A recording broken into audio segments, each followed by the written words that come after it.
Hello बच्चों, welcome back to my channel. कैसे हैं आप सब लोग। मैं आप लोगों को बीपीएससी जो अकाउंटेंसी की वैकेंसी आई है उसकी प्रिपरेशन करा रही थी। तो इससे पहले भी मैंने काफ़ी वीडियोस अपलोड करी हुई हैं इस पर। चैनल पे आपको अलग से प्लेलिस्ट मिल जाएगी, देख लीजिएगा, लिंक डिस्क्रिप्शन बॉक्स में है। वहाँ पर सारी वीडियोज़ आपको एक साथ मिल जाएंगी। आज की वीडियो में हमारा टॉपिक रहेगा जो आपके आउटस्टैंडिंग या प्रीपेड एक्सपेंसेस होते हैं या उससे रिलेटेड जो एडजस्टमेंट इंक्रीज की जाती हैं उनके बारे में हम पढ़ेंगे।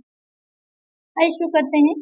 सबसे पहले हम ये समझ लेते हैं कि एडजस्टमेंट एंट्रीज होती क्या है, क्योंकि एक आपका फ्लो में रहता है। सबसे पहले हम करते हैं जो हमारे डेली के जो वित्तीय लेन देन होते हैं, जो फाइनेंशियल ट्रांजैक्शन होते हैं, उसको हम एंट्रीज करते हैं, उसको हम लिखते हैं, जो कि हमारा जर्नल हो जाता है। तो उसकी कुछ सब्सिडरी बुक्स भी बनाते हैं जो सहायक बहियां कहलाती हैं। परचेज बुक बनाते हैं, सेल्स बुक है, सेल्स रिटर्न है, इसी तरह की बहुत सी बुक्स बनती हैं, कैश बुक बनती है। उसके बाद हम उसी से रिलेटेड क्या करते हैं, अपना लेजर तैयार करते हैं। लेजर में सबके अलग अलग अकाउंट्स खोलते हैं हम।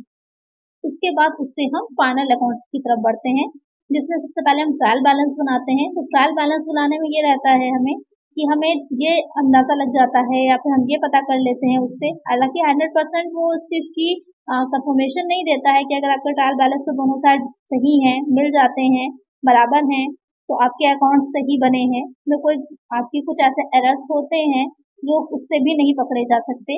इस पर जो अलग से मैंने बनाई थी प्रैक्टिस सेट्स, तो उसमें मैंने इसको अलग से इंक्लूड किया था, सारे एरर्स भी वहाँ पर बताए थे आप लोगों को। लिंक डिस्क्रिप्शन में देख लीजिएगा उन वीडियोस को। तो ट्रायल बैलेंस में भी कभी कभी ऐसी चीजें होती हैं जिससे कि वो मैच तो कर जाता है, लेकिन जो है कोई अकाउंट सही नहीं होते, या कुछ हमारे ऐसे एक्सपेंसेस होते हैं जो हम बाद में देखते हैं, तो उनको हमें सही करने की जरूरत होती है। तो जब हम फाइनल अकाउंट्स बना रहे होते हैं तो वहां पर हम करते हैं कुछ एडजस्टमेंट एंट्रीज, समायोजन प्रविष्टियां करते हैं। किसी भी चीज को स्टार्ट से एंड तक आप पूरा एक समझ करके समझेंगे तो समझना आसान होता है, क्योंकि एक होता है ना रिदम में चीज में आगे बढ़ते हैं तो वो चीज हमें आसानी से समझ में आती है। तो यहाँ पर आवश्यकता होती है, हमें यहाँ पर नीड होती है एडजस्टमेंट इंक्रीज करने की, कि कुछ हमने लिखना छूट गया है हमारा, या उस जो फाइनेंशियल ईयर है उसके एंड तक वो हमने एक्सपेंस कर दिए या नहीं किए, करना चाहिए था। तो उन सारी एंट्रीज को हम एडजस्ट करते हैं। अगर कोई आवश्यकता है, कोई नीड है, तो वो हो जाती है हमारी एडजस्टमेंट एंट्रीज। अब कौन सी चीजें ऐसी होती हैं या क्या ऐसे पॉइंट्स बन सकते हैं जहाँ पर हमको आवश्यकता होती है, जरूरत होती है इस तरह के एंट्रीज करने की। तो ऐसे सारे व्यवहार या फिर ट्रांजैक्शन कह सकते हैं जो अंतिम खातों की अवधि से संबंधित हैं, पर इनके लिखे न होने के कारण उस अवधि के तलपट में नहीं है। यानी कि जो हमारे कुछ फाइनेंशियल ईयर से तो रिलेटेड है, लेकिन उनकी एंट्रीज हमने नहीं करी थी, इसलिए वो हमारे ट्रायल बैलेंस में शो नहीं है, लेकिन हमको उसकी एंट्रीज करनी है क्योंकि वो उस फाइनेंशियल ईयर से रिलेटेड है। सेकंड होगा कि ऐसे व्यवहार जो लेखा होने के कारण उस अवधि के तलपट में है पर उस अवधि से संबंधित नहीं है, तो उनका हमें समायोजन करना है। यानी कि हमने उनको लेखा तो किया है, यानी कि हमने उनकी इंटरेस्ट तो करी है, अकाउंट्स बनाए हैं, लेकिन वो उस ईयर से रिलेटेड नहीं है। जैसे कि अगर हमने कुछ एडवांस में पेमेंट कर दिए हैं, पहले से पेमेंट कर दिए हैं नेक्स्ट ईयर के लिए, तो वहां पर यह रहता है कि वो इस वर्ष के नहीं है, अगले साल के हैं, नेक्स्ट ईयर के हैं, लेकिन हम कर चुके हैं उनका पेमेंट, तो हम उसको दिखा रहे हैं अपने अकाउंट्स में।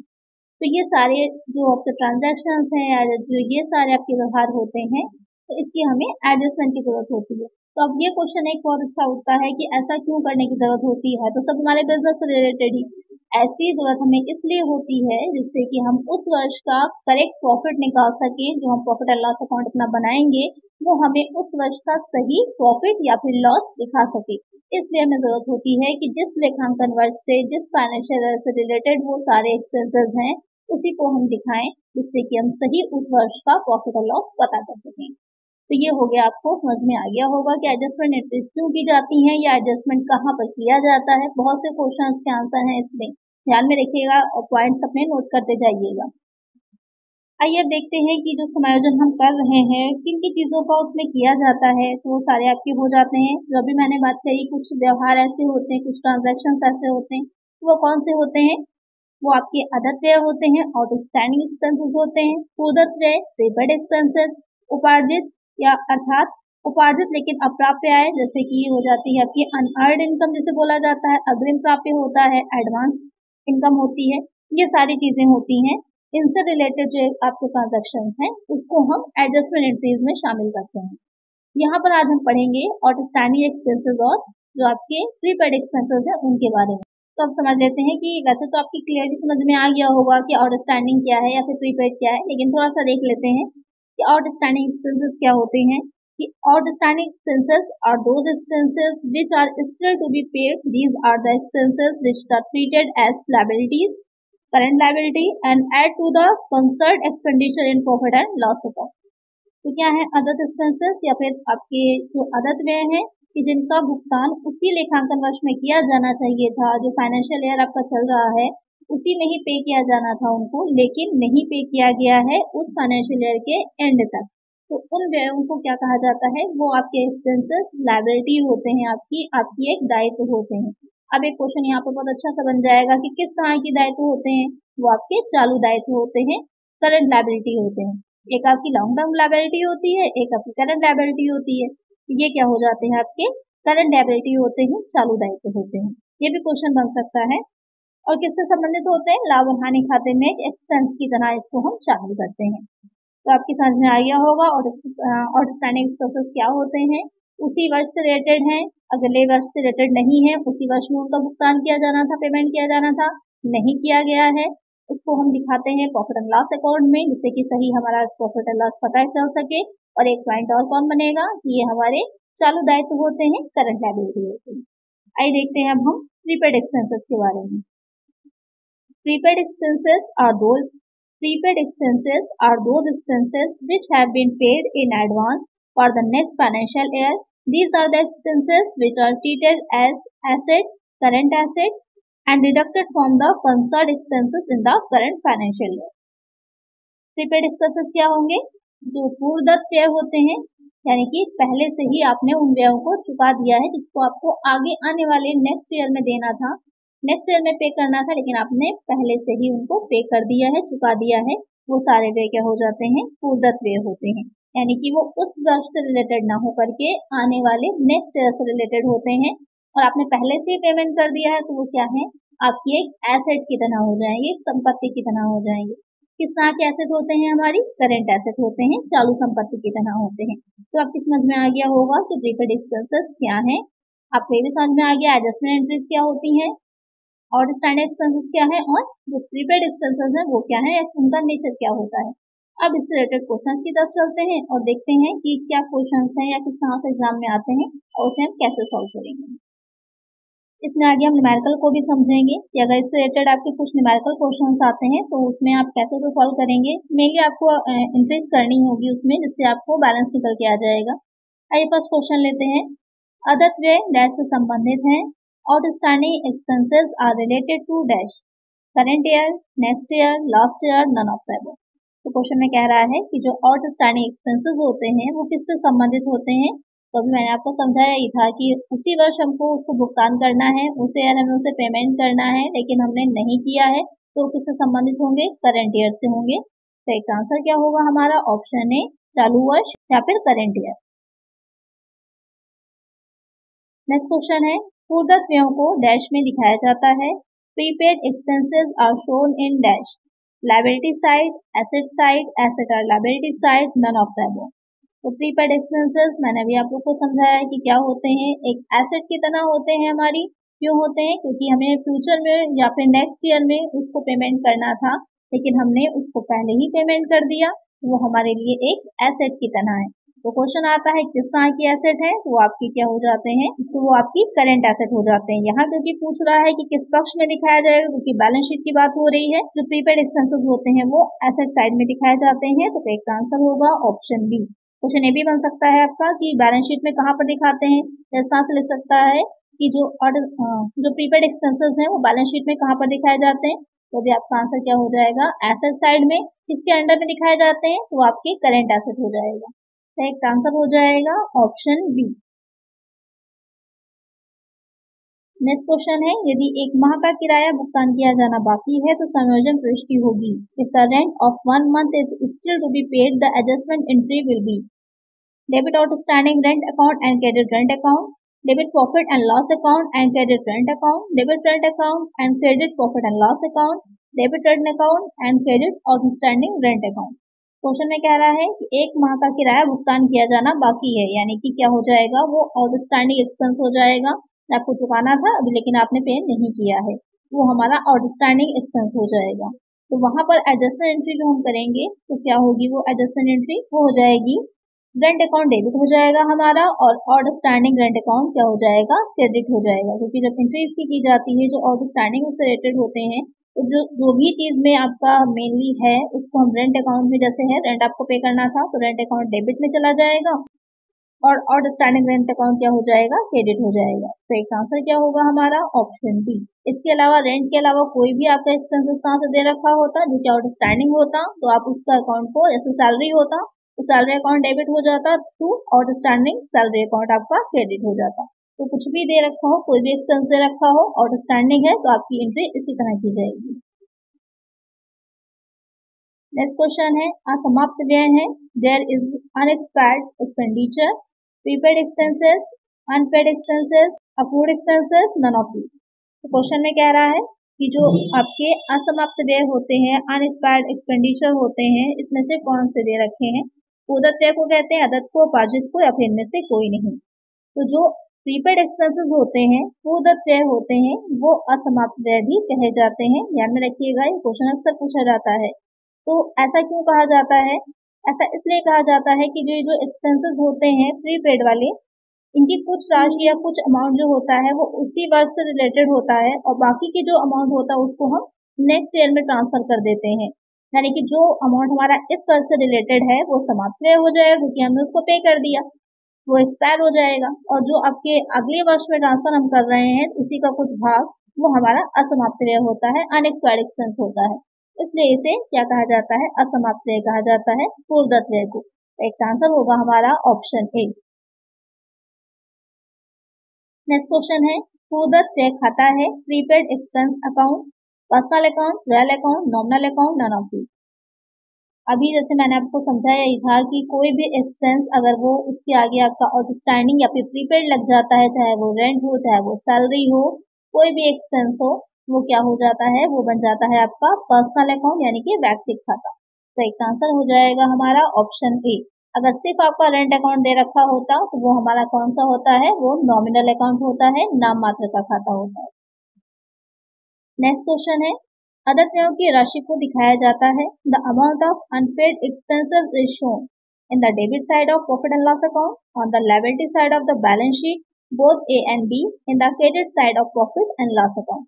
क्वेश्चन में कह रहा है कि जो आपके आउटस्टैंडिंग एक्सपेंसेस होंगे उसको हम कहाँ पर दिखाते हैं, तो उसको हम कहाँ पर दिखाएंगे। अभी जैसे क्वेश्चन में हमने ये तो समझ ही लिया था कि आपकी करंट लायबिलिटी है, करंट लायबिलिटी है कहाँ दिखाई जाएंगी, बैलेंस शीट में भी दिखाया जाएगा इसको, और साथ ही इसको हम और कहाँ दिखाते हैं, एक्सपेंस है, एक्सपेंस कहाँ जाता है, प्रॉफिट एंड लॉस अकाउंट में भी तो एक्सपेंसेस दिखाते हैं हम, तो वहां पर प्रॉफिट एंड लॉस अकाउंट में भी इसको हम दिखाएंगे। तो यहाँ पर ये दोनों में ही दिखाया जाएगा, प्रॉफिट एंड लॉस अकाउंट के डेबिट साइड में भी, और जो आप बना रहे हैं बैलेंस शीट उसके लायबिलिटी साइड में भी। तो एक आंसर होगा हमारा option C, both A and B. Next question है, प्रत्येक समायोजन प्रविष्टि प्रभावित करती है, every adjusting entry affects income statement account only, balance sheet account only, both A and B, none. जो हम एडजस्टमेंट एंट्रीज करते हैं वो किसको इफेक्ट करती है, प्रभावित करती है, तो जो आप जो आय व्यय खाता बनाते हैं, या फिर जो प्रॉफिट एंड लॉस अकाउंट बनाते हैं, या फिर जो आपका आर्थिक चिट्ठा होता है, बैलेंस शीट हम बनाते हैं उसको। तो यहाँ पर ये दोनों को ही जो एडजस्टमेंट एंट्रीज होती हैं वो इफेक्ट दोनों पर ही डालती हैं। अगर आप कहीं पर भी एडजस्टमेंट करेंगे किसी भी जो आपका आइटम है, कोई भी मद है उसमें, तो वहां पर प्रॉफिट एंड लॉस, आपका प्रॉफिट एंड लॉस भी इफेक्ट करेगा, और साथ ही अकाउंट जो बैलेंस शीट आप मेन बना रहे हैं वो भी इफेक्ट करेगी। तो एक आंसर होगा हमारा option C, both A and B. आप लोग मुझे एक चीज कमेंट करिएगा कि काफी कंफ्यूजन होती है इस चीज में कि जो बैलेंस शीट है वो एक अकाउंट है या फिर वो स्टेटमेंट है। अच्छा क्वेश्चन है, एग्जाम में अक्सर पूछा जाता है कि आर्थिक चिट्ठा एक विवरण है या फिर एक खाता है। तो आप लोग मुझे कमेंट करिएगा कि बैलेंस शीट क्या है, अकाउंट है या फिर स्टेटमेंट है। नेक्स्ट क्वेश्चन है, यदि कोई व्यवसाय एक वित्तीय वर्ष के दौरान केवल 11 महीने के किराए का भुगतान करता है तो बकाया 1 महीने के किराए को क्या कहा जाता है। If a business pays for only 11 months rent during a financial year, what accounting terms is given to the outstanding 1 month's rent? यहाँ पर क्वेश्चन में आपसे कह रहा है कि किसी फाइनेंशियल ईयर में जो रेंट है वो सिर्फ 11 महीने का ही पे किया गया है, क्योंकि आपको पता है फाइनेंशियल ईयर हो या फिर कैलेंडर ईयर हो 12 मंथ का ही होता है, लेकिन 11 मंथ का ही आपने रेंट पे किया है तो 1 मंथ का ड्यू रह जाता है।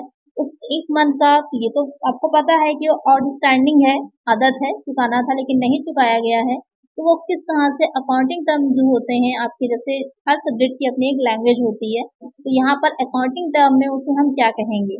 Repayment, prepayment, under payment, payable. तो जो चीज चुकानी है, पे करनी है, उसको पे नहीं किया गया तो वो क्या हो जाती है? पेएबल हो जाती है, वो देय होती है। तो करेक्ट आंसर क्या होगा हमारा? Option D. बहुत सिंपल सा क्वेश्चन था लेकिन बच्चे कंफ्यूज हो जाते हैं यहाँ पर भी। नेक्स्ट क्वेश्चन है, डैश मुख्य प्रविष्टि की पुस्तक में ऐसे लेन देन के रिकॉर्ड को से संबंधित है। The record of such transaction in the book of prime entry is called adjustment, trial balance, ledger, income statement. यहाँ पर जो आपको क्वेश्चन में कह रहा है कि जो हम अपनी प्राइम एंट्रीज की बुक होती है उसमें जो लेन देन होते हैं, रिकॉर्ड करते हैं, उनसे संबंधित है, क्योंकि उन्हीं के बेसिस पे हमारे आगे की चीजें तो बनाई जाती हैं, लेकिन जो हम समायोजन करते हैं, एडजस्टमेंट करते हैं, वो भी हम उसी के बेसिस पे करते हैं। उसी प्राइम बुक जो हमने रखी होती है, जो एंट्रीज करी होती हैं, उसी के बेसिस पर हम एडजस्टमेंट भी अपना करते हैं। तो करेक्ट आंसर क्या होगा यहाँ पर हमारा? ऑप्शन ए, समायोजन। नेक्स्ट क्वेश्चन है, निम्नलिखित में से समायोजित प्रविष्टियों के संबंध में कौन सा कथन सही है? Which statement is correct about adjusting entries? Assign revenue to the period in which they are earned, help to properly measure the period's net profit or loss, bring asset and liability account to correct balances, all statements are correct। तो यहाँ पर कुछ statements आपके, कुछ क्या 3 statements दे रखे हैं, जो आपको ये देखना है कि उसमें से कौन सा स्टेटमेंट जो है वो जो एडजस्टमेंट एंट्रीज की जाती हैं उसके कंसर्न में सही होगा। आय को उस अवधि के लिए निर्दिष्ट करना जिसमें वे अर्जित किए गए हैं, करेक्ट है कि एडजस्टमेंट एंट्रीज से हमें ये सही से पता चल सके कि कितनी हमारी जो इनकम है वो अर्न हुई है। अवधि के शुद्ध लाभ हानि को ज्ञात करना, करेक्ट है। संपत्ति और दायित्व खाते का सही शेष निकालना, ये भी करेक्ट है। तो तीनों ही आपके एडजस्टमेंट एंट्रीज से रिलेटेड हैं स्टेटमेंट। करेक्ट आंसर क्या होगा हमारा? Option D, all statements are correct. Next question है, एक अवधि के अंत में अनर्जित किराए का शेष दर्शाता है। A balance of unearned rent at the end of period represents an asset, an expenses, a liability, revenue. Question में कह रहा है कि जो अवधि थी यानी जो फाइनेंशियल पीरियड है उसकी बात हो रही है, उसमें कोई अनअर्न्ड रेंट है तो वो रेंट जो होगा वो क्या दिखाएगा, या उसका अगर शेष बैलेंस है तो वो क्या दिखा रहा है? एक संपत्ति होगा, एक व्यय होगा, एक दायित्व कितना होगा या फिर आय कितना होगा। अच्छा क्वेश्चन है, आंसर आप लोग मुझे कमेंट करिए। इसको मैंने समझाया है आपको, अगर आपकी समझ में चैप्टर आया है अच्छे से, ये पूरा आपका जो कॉन्सेप्ट था अगर आपकी समझ में आया है एडजस्टमेंट एंट्रीज का जो आउटस्टैंडिंग या प्रीपेड एक्सपेंसेस से रिलेटेड है, तो आपको इसका आंसर समझ में आ जाएगा कि ये क्या होता है। तो इसका आंसर आप लोग मुझे कमेंट करिएगा। नेक्स्ट क्वेश्चन है जो कि आपका एक न्यूमेरिकल क्वेश्चन है। If the insurance premium paid ₹1000 and prepaid insurance ₹300, the amount of insurance premium shown in the profit and loss account will be। यदि बीमा प्रीमियम का भुगतान 1000 रुपए और पूरक बीमा 300 रुपए है, तो लाभ और हानि खाते में दिखाई गई प्रीमियम की राशि डैश होगी। यानी कि आपको जो प्रीमियम था, इंश्योरेंस प्रीमियम था, कितना पेमेंट करना था? 1000 का, और ऑलरेडी प्रीपेड आपका जो इंश्योरेंस है वो 300 का किया हुआ है। तो जो प्रॉफिट एंड लॉस अकाउंट में आप प्रीमियम की राशि को दिखाएंगे तो वो कितनी होगी? 1300, 1000, 300, 700। तो कितनी राशि को आप दिखाएंगे? इसको कैसे निकालेंगे हम? ऐसा इसमें कोई भी आपको कैलकुलेशन नहीं करनी है, बस आपको पता होना चाहिए कि इसको ट्रीट किस तरह से किया जाता है। तो जो प्रीपेड एक्सपेंसेस होते हैं उसको हम जो बैलेंस शीट बनाते हैं उसमें आपको पता है एसेट है, तो एसेट साइड में करंट एसेट में दिखाएंगे हम, लेकिन जो हम प्रॉफिट एंड लॉस अकाउंट बनाते हैं वहां पर हम डेबिट साइड में दिखाते हैं। लेकिन कैसे दिखाते हैं ये समझ लीजिएगा कि जो एक्सपेंस आपने उस वर्ष किया होता है, जैसे कि जहाँ पर हमने भुगतान किया था 1000 का और प्रीपेड में हमारे पास 300 रुपए है, तो जो प्रीपेड वाले होते हैं उसको हम जो इस वर्ष हमने एक्चुअल एक्सपेंस किया होता है उससे लेस कर देते हैं। उसके बाद जो रिमेनिंग अमाउंट आता है उसको हम अपने प्रॉफिट एंड लॉस अकाउंट के डेबिट साइड में एक्सपेंस के तौर पर दिखाते हैं। तो यहाँ पर आपका कितना अमाउंट दिखाया जाएगा? 1000 हमें पेमेंट करना है, 300 ऑलरेडी है पेमेंट किया हुआ, लेस कर दीजिए, कितना आ जाएगा? 700 आ जाएगा, 700 रुपए आ जाएगा। 700 रुपए की जो बीमा प्रीमियम की राशि होगी वो आपके प्रॉफिट एंड लॉस अकाउंट में डेबिट साइड में इंश्योरेंस प्रीमियम के नाम से ये एक्सपेंस है आपका दिखाई जाएगी। करेक्ट आंसर हो जाएगा ऑप्शन डी। आई होप आपके अच्छे से क्लियर हो गया होगा पूरा कॉन्सेप्ट। अब इससे रिलेटेड ये क्वेश्चन आए या कोई और भी क्वेश्चन आए तो भी आप आसानी से सॉल्व कर लेंगे। चीजों को ऐसे पढ़ा करिए कि जरूरी नहीं कि एग्जैक्ट यही क्वेश्चन आ जाए आपका तो भी आप निकाल पाए। इस तरह से समझिए उससे रिलेटेड कुछ भी अगर पूछा जाता है तो कॉन्सेप्ट अगर आपके माइंड में क्लियर है तो कोई भी क्वेश्चन पूछा जाएगा आप उसका आंसर दे पाएंगे। तो अगर वीडियो अच्छी लगी है तो लाइक कर दीजिएगा, लाइक करना ना भूलिएगा, कोई कंजूसी नहीं करनी है। और वीडियो को ज्यादा से ज्यादा फ्रेंड्स के साथ शेयर करिएगा और सब्सक्राइब करिएगा चैनल को। मिलते हैं इसकी नेक्स्ट वीडियो में। Thank you.